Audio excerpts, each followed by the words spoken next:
have another guitar project called a Harmonie, not a Harmony from the US, but this is a guitar built in East Germany, and I'm guessing late 50s or early 60s.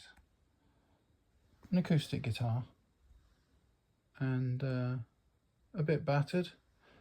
The reason I bought it was because I do keep an eye on Finn, which is an online auction site based in Norway, and I keep an eye out for old guitars which might be interesting, as long as they're extremely cheap. And this was 200 kroners, and then she knocked it down to 150, which is about £12. It's plywood back, but a solid spruce top with binding, etc. Old-fashioned kind of bridge, plastic saddle, and it's got a bowed neck, and it desperately needs a neck reset because the action's way high. But I played it as much as I could with open chords, and it has a reasonable sound for something so cheap. So I don't know anything more than it was made in East Germany. I don't know about the history of the company, but I'll try and find out more. Heating and bending the neck of the East German Harmonie guitar. It has a bow, not a tremendous bow. That's not the it's not the main issue. The main issue is the body has sunk, and that's why the action's too high. But if I can straighten the neck out a bit, that just will help. To the East German Harmonie guitar, I'm going to take the neck off and reset it. And I can see that it's already kind of loose in its joint. What's mainly holding it on is the fact that this fingerboard extension is glued to the top. So I'm not expecting it to be a terribly difficult job. I'm just taking the strings off. You can see there's one left. So on with the heat shield, which is made out of corrugated cardboard covered in aluminium foil. And then I'm going to put the little travel iron onto here. Having heated up the fingerboard extension and this scraper, which I've thinned down and polished, I'm now working it underneath the fingerboard extension. It's a slightly slow job, using this piece of shim to protect the top. Turns out I don't really need the heat shield. I'm keeping the iron on set on about half power, and just using my fingers to judge how hot the wood and the frets are getting. And also heating up the corner of the scraper.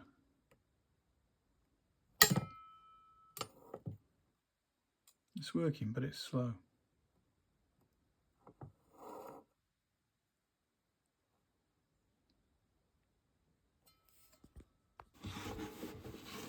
Okay, making some progress.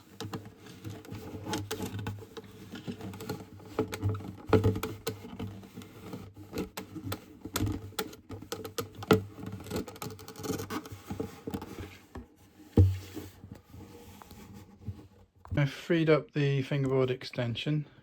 A surprising piece of wood appeared from underneath. That's clearly a piece of the soundboard. The palette knife, well, I managed with the palette knife to crack that off. I think it's just... no, it's from somewhere underneath, so it's not going to show, and hopefully it will just glue back. Okay, the next stage, let's look at the neck joint, see if we can get that loose, the actual dovetail here. So it's wobbling already. What I've done is just run a trickle of water into the joint from this side, and I'll do the same from the other side. I'm assuming it's hide glue. It may be a bad assumption, but if it is, then the water will help soften it. Yes, the whole neck is wobbling ever so slightly, so I've run water all around. This would be amazing if I don't have to drill into the fretboard and put in heat probes to get this joint loose. Let's try, let's go for it just cold with water. Well, it came out with a sudden crack and has displaced the side a little. It is a dovetail, very shallow one, and you can see that some top wood came out. I think this is all fine and repairable. I mean, I'm sure, not that I think, I know this is all fine and repairable. Good. So I'm going to, I don't have any hide glue at the moment, so I'm going to put some tight bond into this new damage, push it down and clamp it using inner tube strips.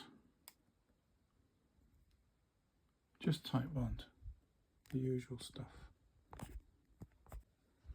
So plenty of tight bond pushed in with my finger end, and then I'll wipe that off and I'll clamp it. It turns out I have sash clamps big enough to put on this whole guitar, so I won't need to use the rubber strips. I'll show you in a second. A little bit hard to see what's going on here. This top clamp is clamping from the far end of the guitar, so from the end block to the neck block, and it's clamping this top part of the side back into place. And then the second clamp is doing exactly the sort of same thing, clamping the bottom of the side to the bottom of the neck block, the bits that come loose. I'm just going to carry on cleaning up some squeeze out now.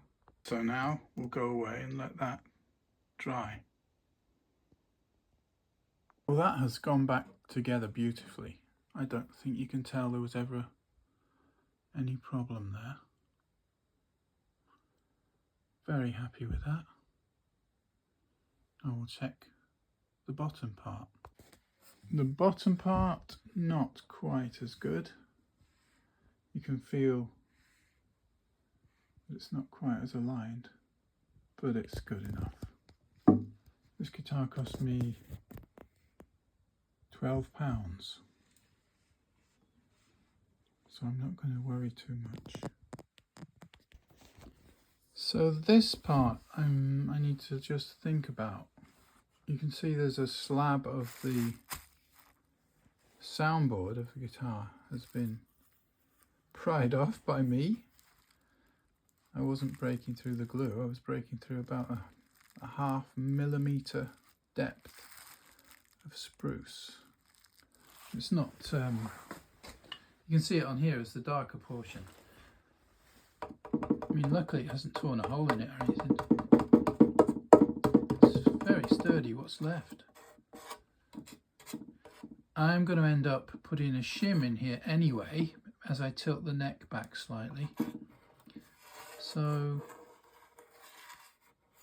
I suppose I can try to carefully chisel this off in one piece. I doubt if it's going to work. I think it'll break up if I try and chisel it off. But I'll give that a try.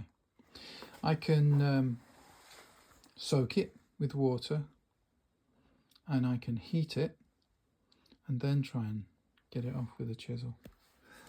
The dovetail is a hell of a tight fit in the neck pocket now that I've repaired where the sides moved as it cracked out. But the job here, because this is only off because I want to do a neck reset, the job now, can I put this down? Yeah, is to take some off the surface here. I want to tilt the neck. So I need to take some off the cheeks each side, from nothing here to a couple of millimeters here on both sides, and that will mean some reshaping of this part as well. And I may have to put some thin shims into the side to get it all nicely aligned when I put the neck back on. Okay, so I'm saturating this detached slab of spruce, mini slab with water, which will of course soak the fretboard too. There's nothing I can do about that.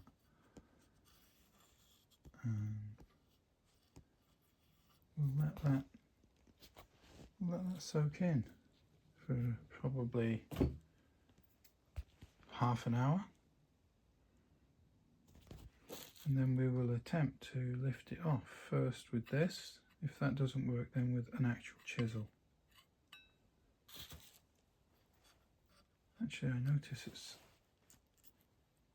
it's quite loose at this end already, so it's up here that it's really adhered. Okay, starting to clean up the glue and other debris now from this dovetail itself. There's all sorts of crap stuck onto it that's unnecessary. So here's my big chisel. So the glue residue is scraping off fairly easily. It's kind of crunchy, glassy and crunchy, not that hard really. I don't know that it's hide glue, but because I don't have enough experience, but I would say it probably is hide glue or fish glue. And you can see this dovetails 2 pieces of wood, because the whole neck heel is 2 pieces of wood. Hard to see under the finish, but it is. So this is going well. I'll carry on till all that glassy glue is gone. So that's looking much cleaner now. I still haven't tried to take this off. I'm going to have to shave wood from the face here so the neck can lean further in, and here as well. But the sides I will do by sandpaper pulling, which I think you're going to see in this video. But I need to try and take off this spruce and then let the whole thing dry, probably overnight. If I use the iron in the end, it is coming off in one piece. So of course, damped down and then heated really hot till sizzling with an iron, and it came off easily. Good. I can glue that back onto the top. So while I'm waiting for the neck heel to dry out, I may as well just try and take some of the bow out of this neck at the same time, with my usual mild heating and clamping. I'm looking at the surface where this tear out occurred of about 0.5 millimeter piece of spruce. And there are, I swear it, pencil marks underneath where this spruce had been. How the hell? Don't get it. Don't get that at all. Strange. It's not laminated. Is it? Why would it be? Can't be laminated in this, all in the same grain direction. Must be. Maybe it's just a natural mark within the wood, but I'm very puzzled by that. So I need to decide now whether to glue that piece back in. It's not going to give me any structural strength. It is, however, going to bring this surface level for the gluing of the fingerboard extension. And it's neither here nor there in terms of the resonance of the guitar, because, as I say, the fingerboard extension will be glued here, and so it makes no difference. What I'm actually avoiding doing right now is starting to take wood off the neck heel to do the neck reset, because it's quite tricky to get it right. All the angles change as you start to tip. As you start to tip the neck backwards, which is my aim with the neck reset, all the angles in the dovetail change. Okay, I've watched enough videos about it, and I've actually done 4 of these before, so I don't know why I'm nervous really.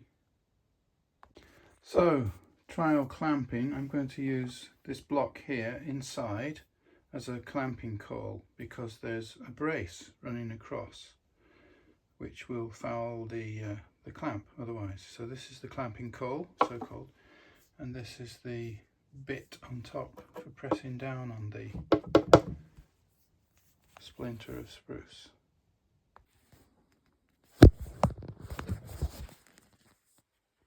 So people on guitar repair videos don't seem to do this, but to avoid juggling with my hand through that small sound hole, juggling with this block, trying to place it on this coil, trying to place it on top of the clamp, I've just used painter's tape to hold it there. That's my life hack. Because of this cutaway here and the arc here, it's fairly clear where this piece belongs. What's not clear is where this piece belongs. So I'll wait till I've glued the first one down and then see if I can tell. Okay. So I don't want to overthink this, so I'm just going to go ahead and spread glue on here.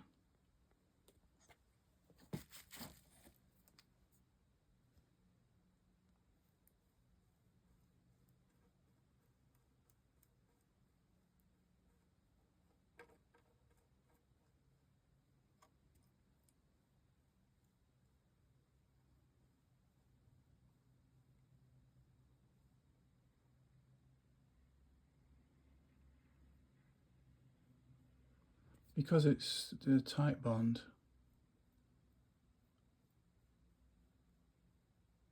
I think is it called aliphatic glue? Anyway, tight bond woodworking glue. There's plenty of time. It doesn't dry that quickly.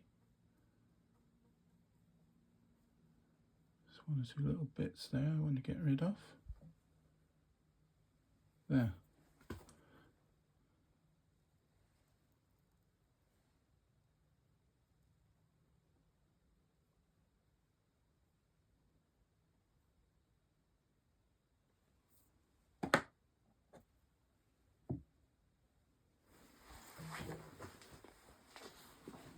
Now to place the bit.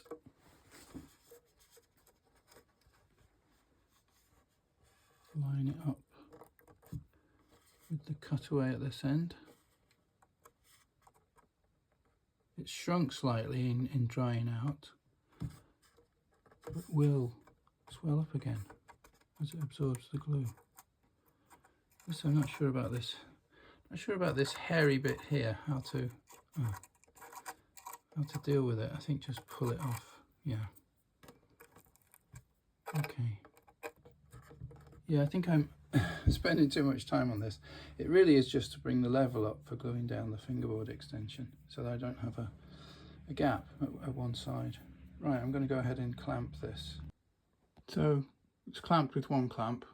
I think I might add another. And I need to wipe away that squeeze out that you can see. No, adding another clamp would be more of a pain in the ass than it's worth. So I've wiped away the squeeze out with a damp cloth, and the dampness will also help that splinter to flatten. So I'm going to call that done and go away and let it dry. Meantime, start to look at the neck heel.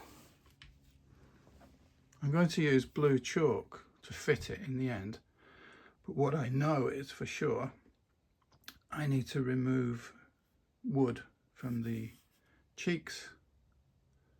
Sorry, no, I don't think they're called the cheeks. I need to remove wood from here in a wedge shape, here flat, and here. It's a bit hard to see, but I've just marked a 2mm line, a line 2mm in from this end, tapering down to nothing at the top as a guideline for how much wood I take away. It's really not critical because you don't glue this face. at all. The thing you glue is these two sides, just to hold the whole thing in place. The dovetail itself should be tight enough to hold in place, but the glue cements it. Okay, I'm going to mark exactly the same line on the other side. So there it is, marked all round. I've pressed the chisel in a line, which you can see there at the bottom, to stop any chips from running further than I want them to run.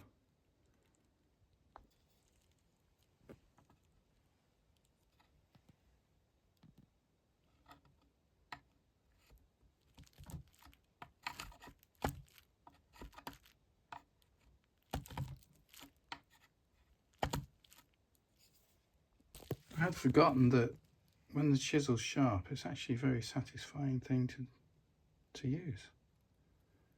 So cleaning up the sides of the dovetail here, there's still bits of glue residue. So I'm resetting the neck by removing material slowly by pulling sandpaper down through this joint.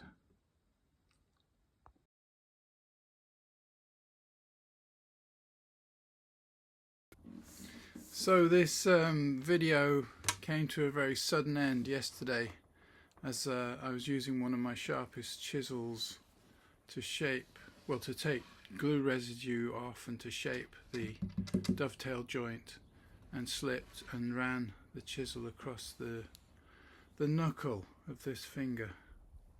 It was in a splint all yesterday to stop me bending it, but I've just taken that off now. So I'm not going to be using the chisel for a while. So yeah, so that's the end of this, but just to quickly review where we got to. The neck is considerably straighter now after the heating and clamping. The dovetail joint is a pretty good fit. That's without any glue, obviously, but I use sandpaper pulling and chiseling, and it's a good fit to the front of the guitar, but it slightly rocks side to side. Can you see that? So I need to do something about that. And it also isn't set enough. So when I run a straight edge along the fretboard, it's still hitting, that line is still hitting the bridge too low. So the neck needs to still come down that way a bit, which is what I'll do when I get back to working on it. So, as I say, that's the end of this part for now. See you soon.